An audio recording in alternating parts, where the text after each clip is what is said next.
નમસ્કાર, હું છું હિના અને આપ જોઈ રહ્યા છો ઇન્ડિયા ન્યૂઝ ગુજરાતના મહત્વના સમાચારની શરૂઆત કરીએ નવસારીથી। નવસારી શહેરમાં આવેલા પૂર બાદ પરિસ્થિતિની સમીક્ષા કરવા ગુજરાતના મુખ્યમંત્રી ભૂપેન્દ્ર પટેલ નવસારી પહોંચી ગયા છે।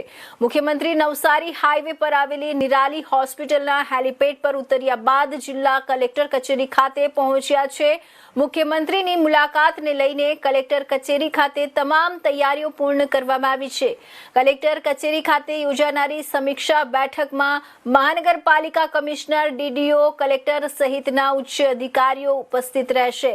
મુખ્યમંત્રી દક્ષિણ ગુજરાતમાં પૂરની સર્જાયેલી સ્થિતિ અંગે અધિકારીઓ પાસેથી માહિતી મેળવી રહ્યા છે અને રાહત બચાવ તેમજ પુનર્વસન કામગીરીની સમીક્ષા કરશે। પૂર અસરગ્રસ્ત લોકોને સહાય અને આગામી જરૂરી નિર્ણયોને લઈને મુખ્યમંત્રી મહત્વની જાહેરાત કરે તેવી શક્યતા છે। મુખ્યમંત્રી નવસારી શહેરના અસરગ્રસ્ત વિસ્તારોની મુલાકાત લઈ સ્થળ પરિસ્થિતિનો પણ તાગ મેળવી શકે છે।